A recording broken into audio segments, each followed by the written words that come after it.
We'll open a public hearing at 7 p.m. and we have no one here to address the commission on the budget hearing, so I guess we'll close the public hearing at 7:01 p.m. We have no citizens to be heard. We'll move to the consent agenda, which is items 4, 5, and 6. Approval of the minutes of the regular EDC meeting June 19th. Approval of the EDC fiscal year ending 2019 revenue and expenditures, balance sheet, and encumbrance reports dated August 5th. And approval of the EDC quarterly investment report dated June 30th. Do we have anyone that wants to address those as a specific issue? Any questions on anything? We have a motion to pass the consent agenda. Motion to pass. Second. Motion by Patrick, seconded by Bill. All in favor? Aye. Unanimous vote, aye, no nays. And items for individual consideration, discussion of and direction on proposed maintenance and operating interest and sinking and capital budgets for fiscal year ending 2020. Proposed EDC budgets include economic development projects as defined by Texas Local Government Code, Chapter 505, Type B corporations. Could we have a motion to discuss, please? Motion to discuss. Moved. Second. Seconded. I guess we'll turn this over to Rick and Glenn since they're the ones that have all the data on it.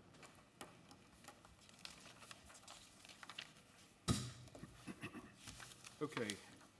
Am I doing this? Okay. Okay. Included within your packet was a proposed or a starting point for discussion on both revenues and expenditures for next fiscal year for the EDC. The agenda heading talks about the general fund or the maintenance and operating budget, the interest and sinking budgets, and the capital expenditure budgets.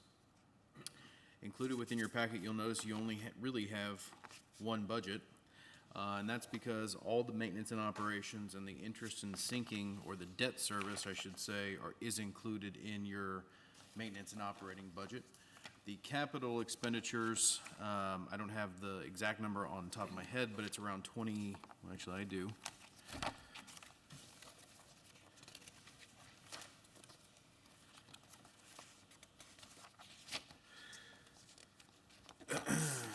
Within the capital replacement fund, the budget balance that's left, and this is after we paid Hill Country Bridge or issued checks to Hill Country Bridge and to Wheeler Lumber for the bridge, is $22.95. We anticipate that we will spend the remainder of that before the end of September. Right now, we're getting bids on the flat work and the handrails and all of that. I think we have 4 or 5 companies that we have received bids from. They are all in that ballpark or less, and so we'll proceed with that, issuing it to the lowest responsible bidder once we have collected all the data from all of them and we know exactly who's the low bid. So on that item, again, that's why you won't see any capital fund budgets in here, because there won't be any money left out of the 2015 certificates of obligation. So looking at the 2 columns you have, and this is on all pages, you have the current budget, you have year-to-date actual, you have projected year-end, and then you have proposed budget for next fiscal year. What I'm going to look at or lead you through right now is the projected year-end and the proposed budget. So first, looking at projected year-end, we began this fiscal year with a fund balance of $950,000. We estimate that we will bring in about $1.4 million. You'll see that there's a transfer out of that $99,293. Those were the 2 transfers that we did, one for $77,000 and one for a 20-something thousand transfer to the capital fund for the pedestrian bridge. And we don't anticipate that increasing. So the net for projected year end is about $1.4 million. Expenditures, if you flip to page 3, projected year-end, the expenditures are 1.04 million. The budget was 1.229 million.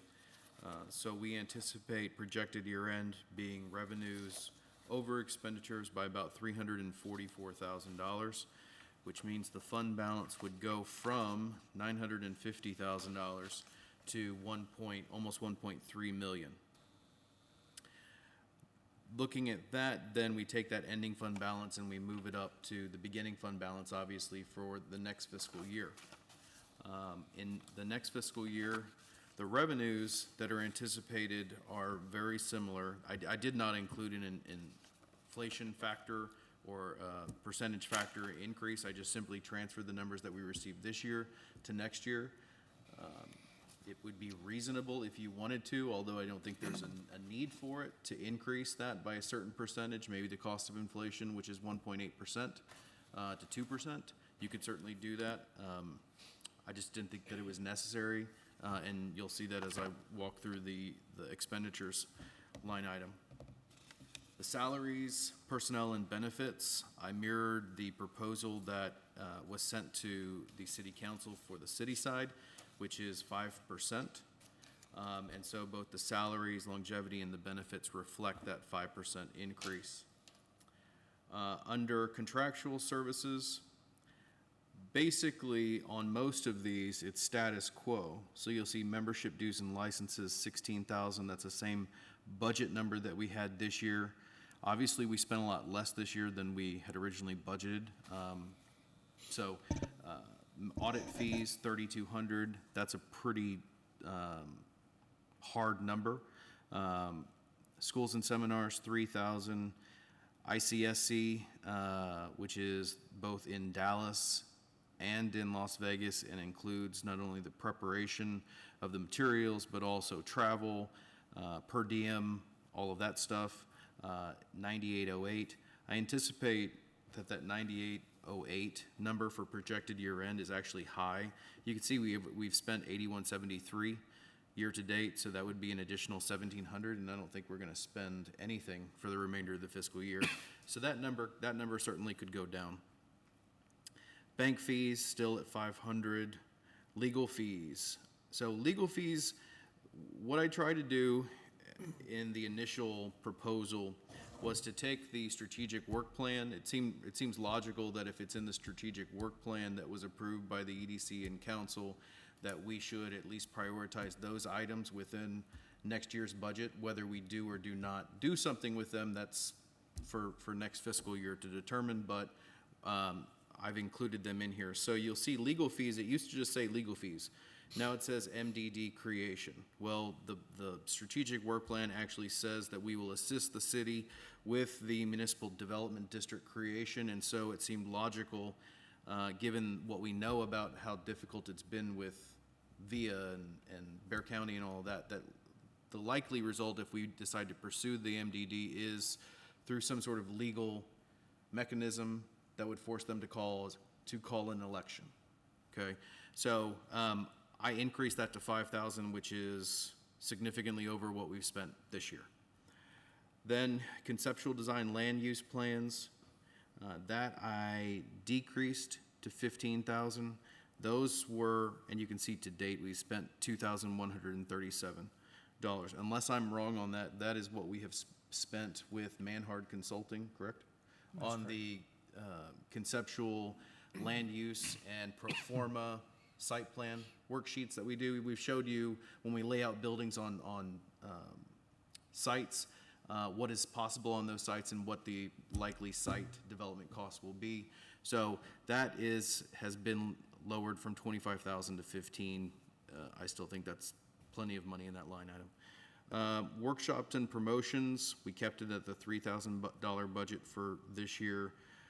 Marketing and tourism, I proposed initially the 35,000, which is the same as we budgeted this fiscal year. The only change there is I added the tourism component because the strategic work plan actually mentions that we will help facilitate tourism within the city of Helotes in addition to regular economic development type marketing. Website development and maintenance, it's pretty status quo, 7,500. And remember, the EDC hosts two websites. It hosts the Helotes EDC website plus the Shop Helotes website. In addition, I'm sure some of the social media expenses, if we had any for Shop Helotes, came out of that, since Shop Helotes has its own Facebook page as well. And we look at the Facebook, the website, and all of that sort of being very similar type expenditure. It's getting the word out, essentially. Managed services agreement. Managed services agreement is the agreement that we have with the city of Helotes for finance and accounting services, essentially. That stayed at $5,400. Debt service for the 2007 C of Os and the 2015 C of Os will go up this next fiscal year, about $6,000 to $329,210. That's a hard number. That number, frankly, can't change. Retail recruitment consulting. You see, we originally budgeted $20,000 this fiscal year. We haven't spent anything, obviously, because we terminated the contract with Retail Strategies. I did not budget anything for next year on that, given previous EDC action on that line item, or on that item. Office rental increased to $10,800 from $9,600. That is because the rent increases every year by $100. So this should be for a $900 a month rent payment. The parking lot lease agreement actually went down. The $5,520 is the exact amount that we will pay the Terry's for the public parking lot that we have next to B Daddy's Barbecue. That pays not only for the lighting, there's one security light there, but also the lease on the property. Land acquisition, last year we budgeted $234,000. That was really a placeholder to keep the discussion ongoing. I haven't noticed anybody say that we're interested in purchasing property, so I budgeted $0 at this time. Okay, so within the strategic work plan, it also calls that we will do capacity gap analysis, really to determine how much and where of Class A office space that we will need, or that we are trying to pursue in the city of Helotes. And that goes back even further to us trying to pursue a corporate headquarters here in the city to increase the daytime or lunchtime crowd, essentially, in the city. I added $15,000 in there. That is a wild guess. I know that Glenn has been discussing gap analyses with the private sector, and while they all know that there are people out there who do it, they don't know who those people are. So I think you're discussing that with the San Antonio EDF and some of the other economic development foundations in order to determine who does that work. Visitor Center, that again, as you know, is in the strategic work plan. That's a new item. I added $50,000 in there just as a placeholder. And then gateway signage, which of course is in the plan as well. I added $50,000 in there as a placeholder, knowing full well that it's going to cost less than that if you only decide to do 2 monument signs. But if you decided to do 4, the 2 that we were talking about on either Hausman and 1560, you are then pushing closer to $50,000. And so that's why I thought $50,000 was a reasonable number. The next page, office supplies, that's status quo at $3,000. Operational expenses, that's probably a little high and will come down a little bit. It's at $14,500. Operational expenses is the catch-all for everything related to the lease space. If there's internet, if there is the payment for the printer, the lease for the printer, all of those sorts of things gets lumped into operational expenses here. And so you see we've spent $12,000 to date. Seriously doubt we're going to spend another $2,500, but when we annualize the numbers, that's what it came out to. So that number can likely go down. Communication equipment, that is a pretty status quo number, but it's also pretty accurate with the 1205. Expense reimbursement, at that point, at the time we did this, there was actually no expense reimbursement year-to-date. I believe that there actually is now with some mileage to reimburse Glenn for some mileage, and so that number, the year-to-date will go up, but it's a nominal amount at $250. The thing that really went up year over year is the 380 agreement reimbursements. We budgeted $421,078. We'll likely spend at the end of the year $545,000, and at the next meeting, we will come back with a budget adjustment or a budget amendment, increasing, even though it's really not necessary because we're still spending much less than we're bringing in. Just for a happy factor, I'm gonna do a budget amendment so we can increase the budget to the 545,213. And then it won't look like we went over budget on that line item so much. But frankly, the 421,078 was a number that we estimated the prior fiscal year without having a full year of 380 agreement reimbursements back to BMC Millworks. And so the 545 is a hard number. That number you can see is transferred to next year because we don't see any change, either increase, well, we would hope an increase, but certainly not a decrease in the revenue collections from BMC Millworks. So at the end of, assuming you kept the proposed budget as is, the beginning fund balance again was 1.3 million. We would increase that by 264,000, and so the ending fund balance would be about $1.6 million at the end of next fiscal year. And that's it. That's all that I have, sir.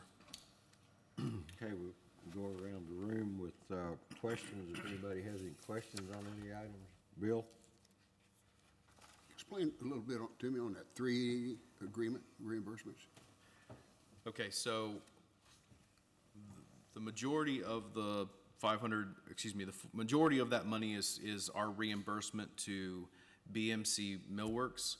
When we entered into an agreement that said if they move their large sales force to the city of Helotes, we entered into an agreement where we would keep 25% of the increase in sales tax, and we would rebate back to them 75% of the sales tax increase, which sounds like a considerable amount, and it is.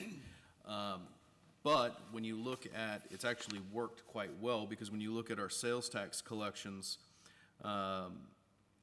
in 2016 and 2017, the EDC was at about 633,000. 2016, we were at 757,000, and now we're at a proposed budget of about 1.5 million. Not all of that is certainly related to BMC Millworks, but a significant majority. And this money's going to whom? It's going to BMC West. Essentially, there is a middleman there, but it goes to Barnwell Consulting, and then they send it off to BMC. I'm assuming they get a cut of the money. So that's reimbursement, and that was a Chapter 380 Economic Development Agreement that we signed 3 years ago, probably. Sure, 3. Really worked out well. Basically what they did, they had outside sales offices, had one in Austin and several other places, and they basically put those people working out of their house and centralized the office to Helotes. So all of their outside sales in these other areas now go through Helotes.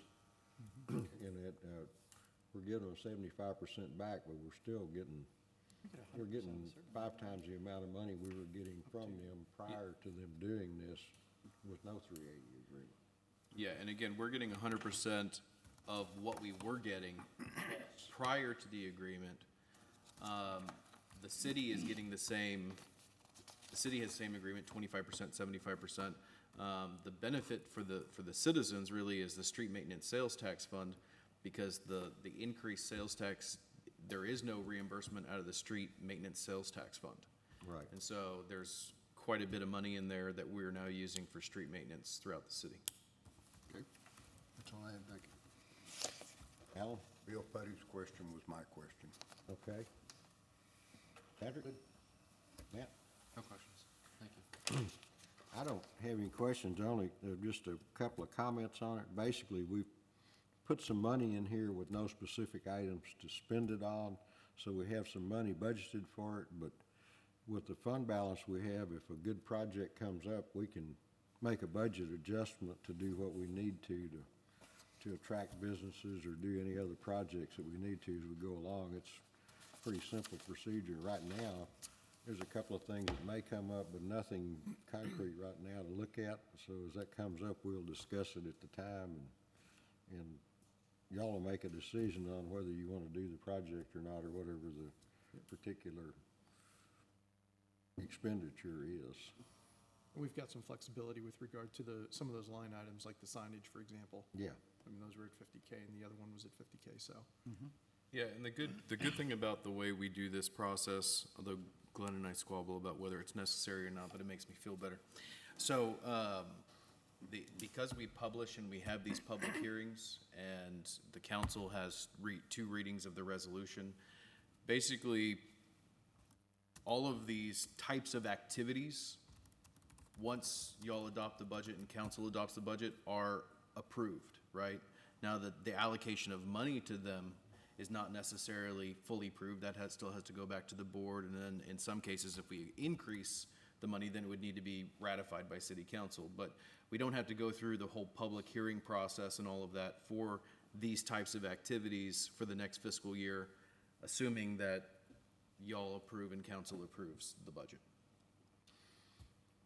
So I guess we won't take any action tonight or anything. We will have another public hearing next month, and I would assume approve the budget next month. It'll be the September meeting for October 1st.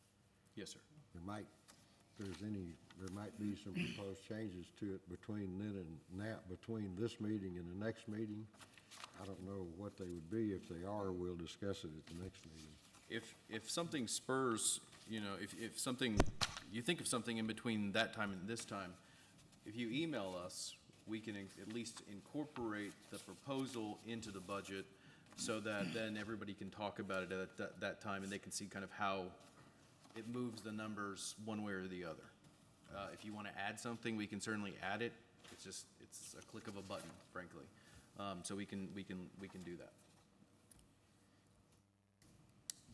I guess we had our discussion, and we don't have any direction for any change on this, so we'll close this item and go to item 8, which is discussion of an action on supporting the Helotes 5K challenge hosted by the Helotes Chamber Foundation. Could we have a motion to discuss that, please?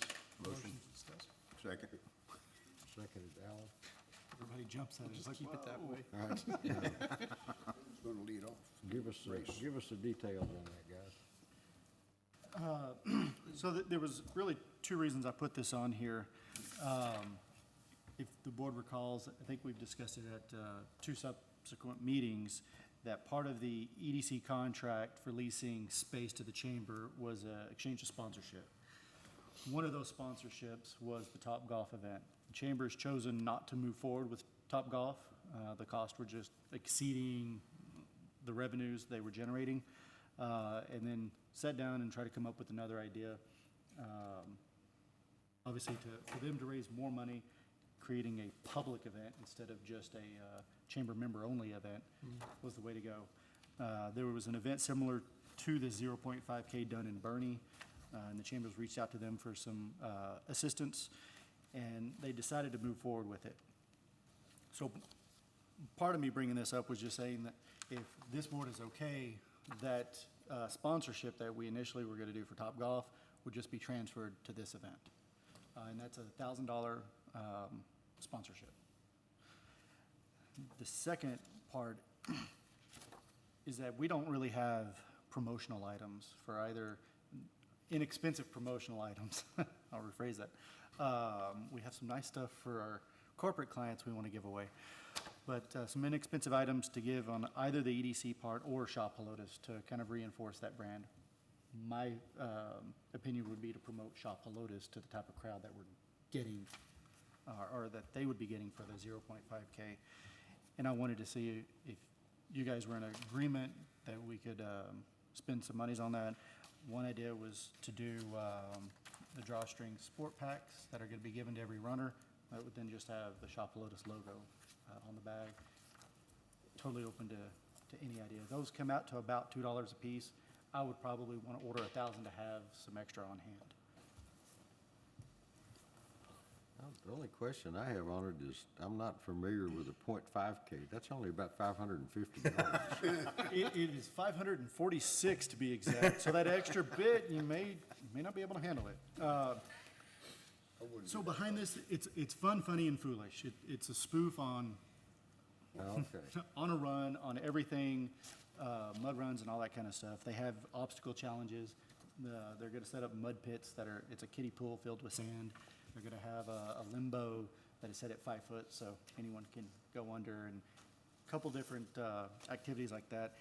It's really a way for them to raise money to bring people in, hopefully to Old Town. That's the request they turned into the city.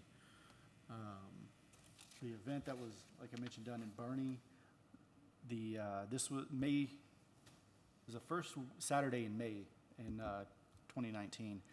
And they had 600 runners turn out for their second year, and they had 300 or 400 virtual runners. So they had a guy wearing a GoPro camera, and they just sent a link out to all the people that registered that couldn't make the event, and they got to live stream it, basically.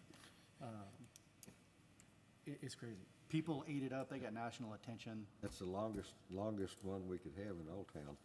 It pretty much would go from the traffic circle to Scenic Loop Road. I mean, that is exactly 546 yards. I think it just works perfect. Obviously, people that come out, it's, adults get a beer, the kids are going to have soda and Gatorade. It is intended to be a family event. The refilling station is coffee and donuts, to get your carb load on so you can finish the balance. It's kind of neat how the whole No thing. beer stands. There'll There actually is, I there'll think. be beer at the start and at the finish. Oh, good grief. So we're talking about a couch potato sponsorship, is that right? That's what we would get, correct. Okay. And then I'd like to, I guess, get an approval on an expenditure to buy promotional items for Shop Lotus. Is there a fee that the chamber is going to collect from the runners, or is that you run Yes. for free? No, so the two ways that they are raising money, and as you can see, part of it goes back to the Helotes Chamber Foundation, Any Baby Can, and then there's a race team, Besties for Breasties, that's Susan G. Komen. So the sponsorship you see, and then the ticket price is, I think the early entry fee is $30 a runner, and day of the race is $40. There's a VIP. So those people who don't feel like you can run, walk, or crawl 546 yards, we have an air-conditioned VIP bus that will take you from start to finish for an extra $30. Okay, the only Really sign question, up on that? only question I have on it is, wasn't the sponsorship for Top Golf part of the money that we get the sponsorship for free in lieu of them paying rent? Correct. So since they're not doing Top Golf, we get the $1,000 for free. Okay, That's we're what not- they can offer us. Right, we don't. Correct. No, there would be no Right, okay, money that's- exchange on that. clarify that. So you want to spend how much to get some promotional items? It's probably about 2,200 with shipping and handling and. How much money have you got left in your line item this year for that? 17,000? You got enough to cover it. I can tell you for sure in just a second.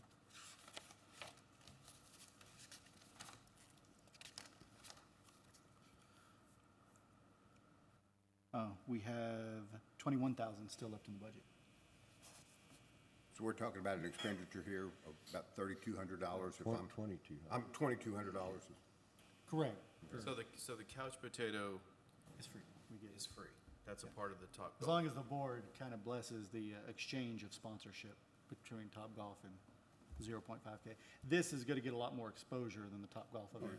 Yeah. I mean, hands down. I think that's personally a great value. Was this .5K your idea? It is not. I honestly didn't think the chamber could pull it off, I'll be honest. I knew that this was happening in Bernie 2 years ago, thought it was kind of a genius idea, seeing how people really got excited. They sold out in 30 minutes, 600 registrations in 30 minutes.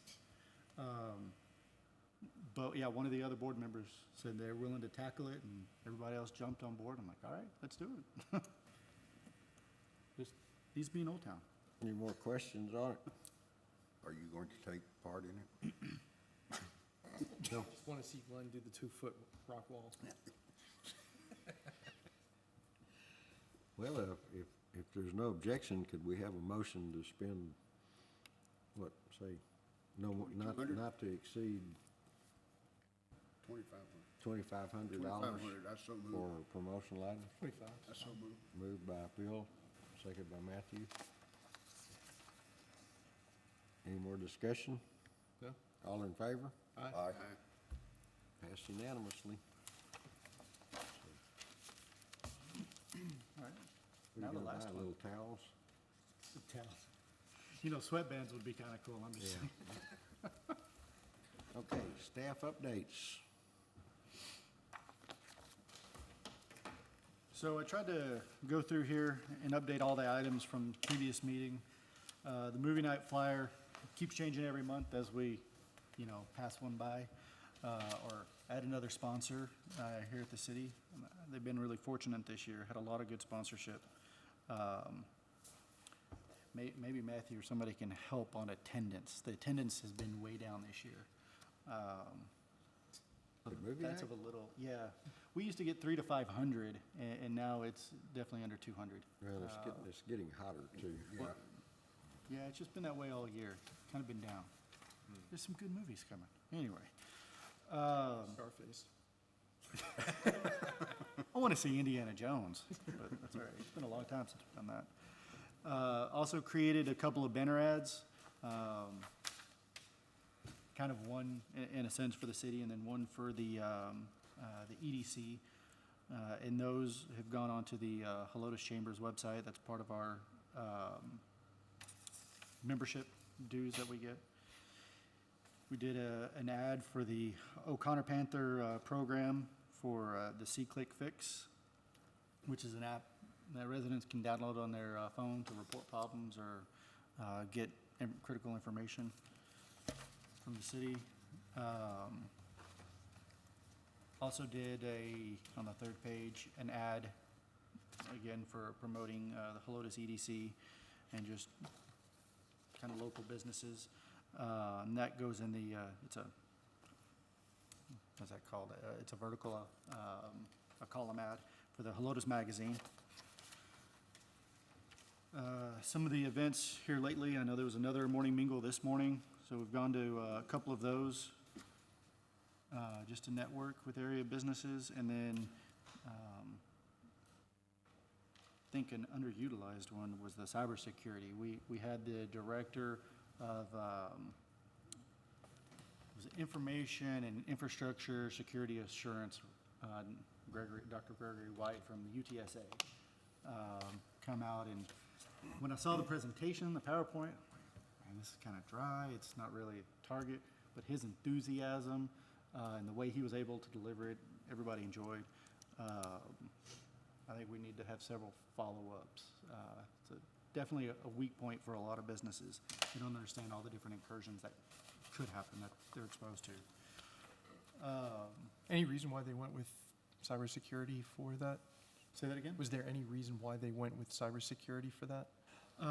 So at each of the power lunches, they have a survey that we send to the members, and we ask them to rate the topic that they want to hear from. And cybersecurity was ranked in the top 2. Any reason why?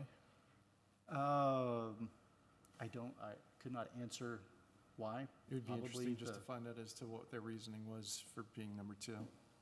Yeah. Is there, That and usually some type of social media has been their top things, and then they like the leadership and motivational kind of stuff. But I'm just thinking if this is what the chamber's coming up with, and that's typically business, then you may want to get somebody from one of the local businesses as opposed to university. that would make it more interesting. Because it's business related, it's not educational, it's more, how does it impact you as a business? Would definitely look at doing more. I don't think any of these are kind of a one and done. It's an ongoing and a changing environment at that. Let me know if you need help in that. Absolutely. I know several.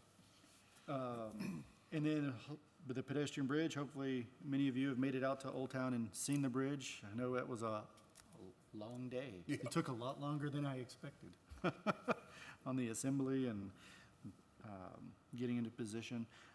As Rick mentioned, the sidewalks, hopefully the contract will be released next week, and, I think the mayor told me he signed the contract today.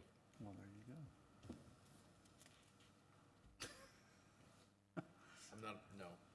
Okay, you got ahead of me. Like I said, we've received some bids, but we haven't issued a PO for anything. See what? We've received bids, but we have not issued a PO for that work, so.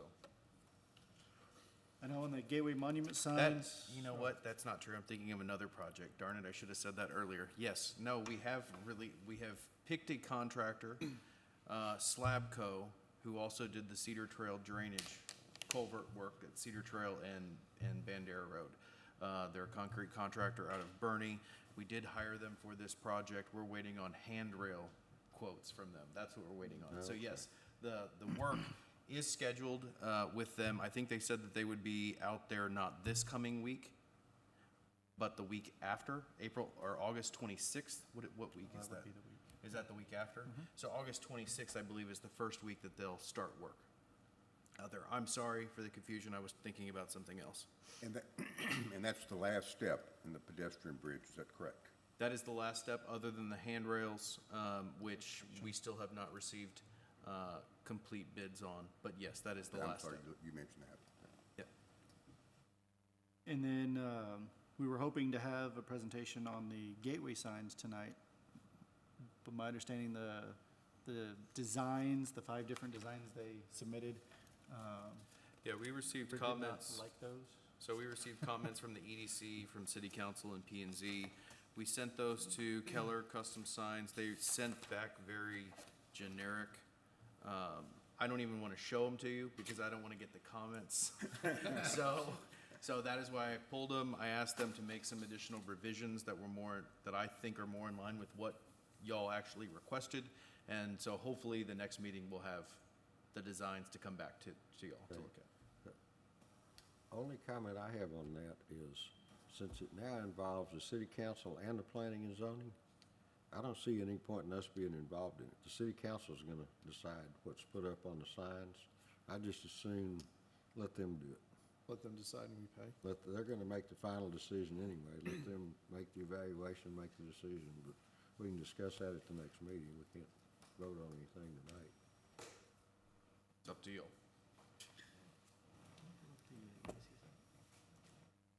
Of course, we'll probably still be paying for it. That's my thought. If we're gonna be paying for it, we might as well be involved. Yeah, right. We don't have a say Go in it. ahead. Why bother? Well, I think we do have a say in it. I think we can tell the council According to what we want. Oh, we can tell them what we want, but they're Oh, gonna do that's whatever fine, they but I want. think if we're spending our money, I think Yeah, our for opinion payment, should this is count. the design we want. Yeah, exactly. We should have heavy input. Okay, we can keep looking at it, no problem. And I'm gonna pull up the EDC website, so you can see some of the additions. We'll see if I can navigate, find the mouse. So this is the available property listing. We still, it's kind of mentioned in here, we still have a slight issue with the geographic area that's represented. They have all of our GIS, our shape files, but especially on this property database, it's pulling up pretty much anything with a 78023 zip code. Oh, thank you, Mr. Burt. I can't see that good anymore. So you have a map you can interact with, you have the listings that you can click, and scroll down for additional information. I'll have contact information. On the map layers, you can go to like local data, you can do, let's zoom out a little bit so it makes, whoa, maybe not that much. Give it out a little bit.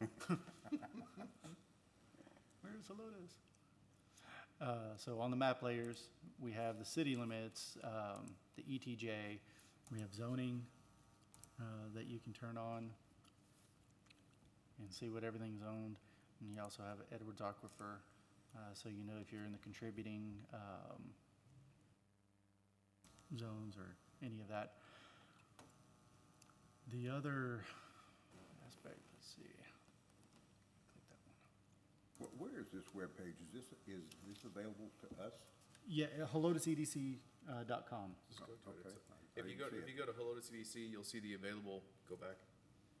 So the main page, this is the home page, so you can either click available properties up here or click, Okay, or call a hot button down here. all right. Pardon me, I have seen that, I've just never been there. No, it's all right. The demographic aspect, this was part of the GIS planning contract. A little more of a infographic style, so you can see the number, population, percentage male, female, breaks it down each age category. You have educational attainment. That's good. What is this? It disappeared. Come on. Move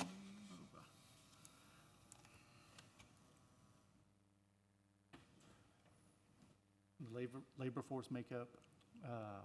So I mean, there's actually a lot of information just on that one tab. Go back to the available property thing and show that.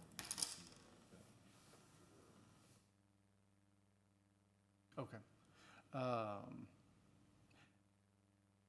Yeah, mapping, so if you want to see heat maps of the demographic information, you can.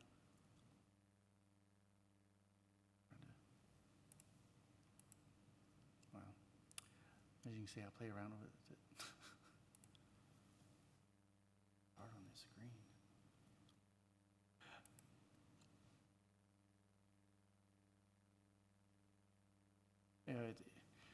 So that's something that our IT, our website developers, and then this one, they haven't been able to get it out from behind the sidebar on this page. All the other tabs work nicely. The mapping, it initially pops up right and then it expands.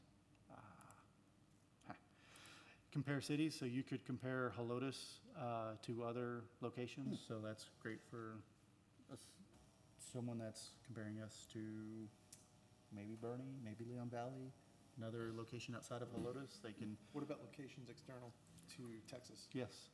Yeah? Yeah, because the information they pull from is through a number of sources.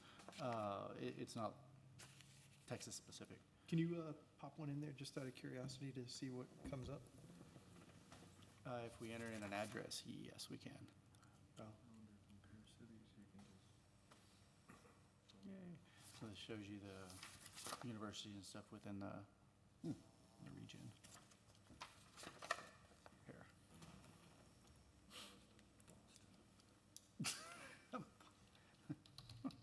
Let's pick another small city.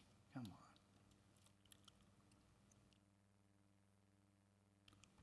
Is that spelled correctly? Now, let me Oh, you put have to hit that Helotes in first, here. and then to compare it with, yeah.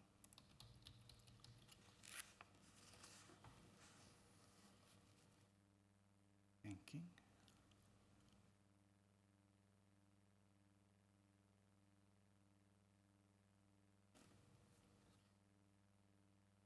That's like actually exactly what it was last time. That's what I said. Pick another small city, so it looks a little more even. Yeah. I mean, I think the point is, it yeah. literally is I think it's worldwide actually, because it's all Esri data. If you want to look at I didn't expenditure, realize Boston was that small. Less than 1 million people? so we can look at expenditures per capita and everything. I mean, Pretty slick. it's a pretty powerful tool for those that are needing that final push, right? Demographically, Helotes is extremely favorable. Income, I think what gets some developers initially is that when they look at the city, they see 9,700 people, and like, oh, that's not big enough. When you start pulling where? trade area, there's a lot of density around Helotes. And it's also where it is, right? So you have your surrounding neighborhoods, you have La Cantera, Rim, and San Antonio right next door, so. Then you look at the average household income and you can compare it. This is kind of in a segue to the research that I was conducting. Right. So you could leverage this and use it for attracting businesses or potential businesses. Which one did you want to do?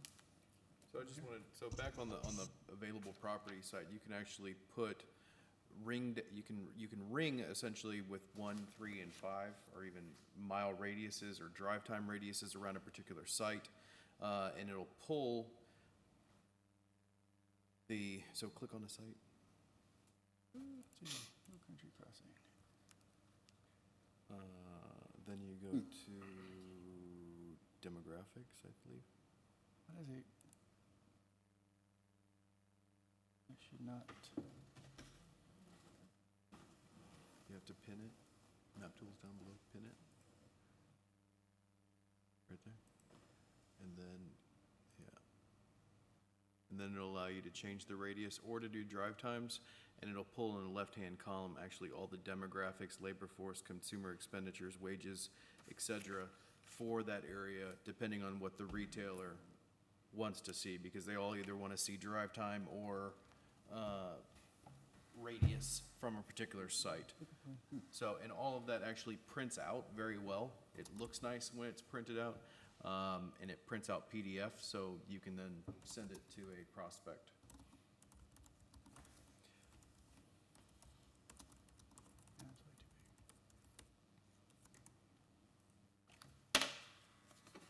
So those are the two big changes we've had to the site. And then, falling back, And that, and to go back, that project is done with the exception of that one window on that one tab. So that project's essentially done at this point. and we don't actually start paying till what, October 1? Yeah, we won't start paying until October 1, so we got, how many? 3, 4, 5 months free? Something like that. The images you see on the next page, under the prospects commercial development updates, those are ones that were created by the Manhard Consulting agreement. I think that's roughly, what, $1,700 we spent this year. Just to provide something, a quick and dirty of what could be built. They don't really go into tree preservation or anything like that. So, since the last meeting, we've been in contact with a fitness prospect that's looking, I'm trying to remember the name, Helotes Crossing, next door, the new center that's under construction, that the walls just went up a few weeks ago. And then there's also a kind of a fast casual restaurant that's been looking at it. I know there's only 3,500, actually the fitness just signed a contract last week. There's 3,500 square foot left in that center, out of a 9,000 square foot center. And where's this again? It's the one that's under construction next door to Walmart. and Okay, that one, Abe's. the Dunkin' Donuts. Dunkin' Donut shop. Yes, Dunkin's on the corner. That's kind of their big anchor. Good identifier. Yep. I've also been in communication, it's kind of an interesting thing, a tiny home developer. I know in parts of the country it's blowing up. Austin's trying to get into it a little bit more. She's operating almost on a franchise basis. She would like to set up here in Helotes. She's reached out to some commercial property owners that she wants to test the market to see if there's a desire to have tiny homes in Helotes, or around Helotes, I should say. Tiny homes. Tiny homes. I need to understand something. So we're not just talking about a factory that builds tiny homes. We're talking about a development of tiny homes. Yes, and she's looking at it both on a residential and commercial aspect. So Commercial, ultimately, she would like to get the residential off the ground to help fund a commercial, small business development where you have offices. People that don't want an office out of their house can lease Tiny business. one of these. Kind of like Google, It's living in a tiny business. living in the parking lot. On the tiny homes, do you know Not what in the park, no. Yeah, I that's mean, where Google does it. but- square footage are these tiny, I don't define They- tiny for me. They range in size. They do. They can be single or two-story, anywhere from 500 to a little over 1,000 square feet. Yeah. Anywhere from 200 to about 700 Some of them- generally. They could almost look like a container. Yeah. Yeah, so Very you can. small. The ones that she's proposing, though, are all custom. They're not Yeah. containers converted. It's Yep. not a mobile home. It would be wood. Still built off-site, though. They But they can could be go moved. both ways. Yeah, they could be moved. Yeah. Obviously, one of the big stipulations with the city is that nothing here can be on wheels. And Or brought in and have the wheels taken off. so these can be set on foundations and. Could. And all that kind of stuff. On We'll small see pla- what happens. On small platted lots, I assume. Or It Pat's could- driveway. It could be, The things that y'all are bringing up are the same concerns that I have, and so we're way too early. I don't know if they've even come back at this point after the initial meeting that you had, so we don't know where we are on that. they're trying, What's our minimum lot size?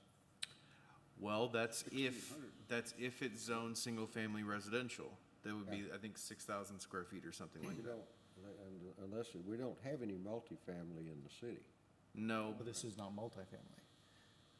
yeah, it would be considered single-family, but they would have to go through the PUD process in order for it to fit within the city. And even that wouldn't fit the minimum lot size. Well, the PUD, there is not, the PUD is recreating the wheel. Basically, as long as P and Z and city council think it's beneficial to the community, then the guidelines are established during that negotiation process. And that's assuming it's built in Helotes. They could That's be where I was gonna go installed with in the this, is that ETJ. it's cheaper to run the business here in Helotes, but it could all be San Antonio-based. You may get 0 buyers for Helotes Yeah. property. But if the transaction happens here in Helotes. Right, exactly. Exactly. I agree with Rick. It's still very early in that process. Some of the other, the image on that same page is for the 6.7 acres behind the KFC and the wash tub. So that's another big property that the EDC is going to be, or myself will be promoting. We received permission from the property owner to market it at half of what he had it listed for. So initially it was 2.4 million. We have an agreement that we can promote it for 1.2 million. So we've already started reaching out to several developers that have expressed interest here in Helotes in the past to see if that's now something that they feel they can tackle and make money off of. The next one, that kind of hill country modern maybe, is the judicial service development. I know they've already got a permit from the city for demolition. There's, We Yeah. started working on Boy, it. demoed it. they're still in the plating process. Well, they're exempted from Approved, planning. I think. How are they exempt? Because it's 20-something acre tract, state law actually allows the council to exempt them if they so choose, and so, well, actually, state law says they can be exempt. Council just recently approved the memorandum of understanding that exempts them from plating. So that hurdle is over. Is now done. And there's nothing really stopping that from moving forward. The next one would be the proposed 20,000 square foot that's next to Juby Mills and Helotes Christian Church. I know that just recently got approved That by went to council. Yeah, P and Z and city council, and both of them approved that project. So it's a little bit different footprint than what's on this page. They've expanded the front area to have a little bit more square footage that's visible from, or that fronts Bandera Road. It's almost an L shape, with the consideration that the back would probably be more warehouse type space. Then we have the closing out of the water and sewer project, and we now have impact fees. So anyone that's looking development, like the Goodson property, they know what kind of fees they're gonna have to pay for tying into water and sewer. So that probably needs a little bit more explanation, because I don't know who was on the board when we went through that. Have we discussed the water impact fee? I know we have, but the water impact fee credits and the pro rata refunds, have we discussed that? Is everybody aware of that? Okay, so when we did the water and sewer line on Bandera Road between Helotes Park Estates and Scenic Loop Road, right?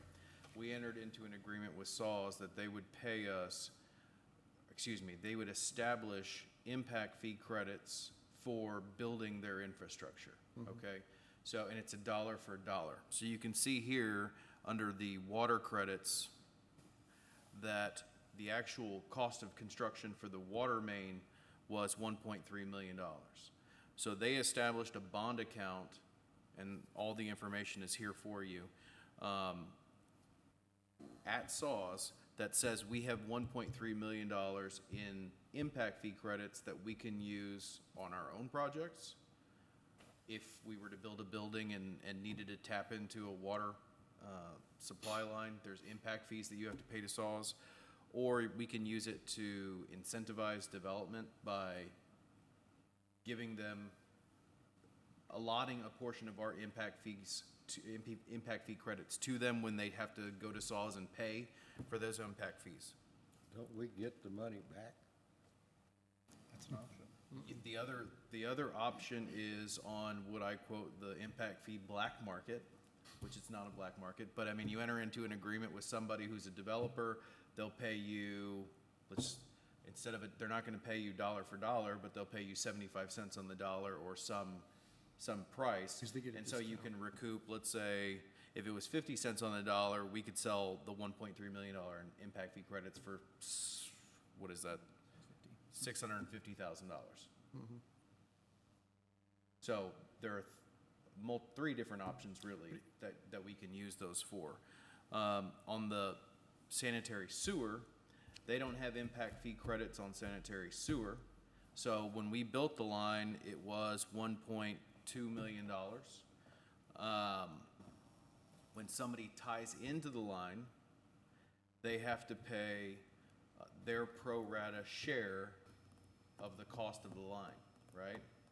So when they tie in the line, they pay that, and that amount of money comes back in a check from SAWS to us to reimburse us for the construction of the sewer main. So that's done. It took a long time to get that established, but it is done, and we have our bond accounts. You can see that those bond numbers there to reference whenever we want to use them going forward. That decision will be made by the city council on this. The impact fee credits and the pro rata refunds are in the name of the city, yes, but again, from an economic development perspective, that they're definitely in play for discussion.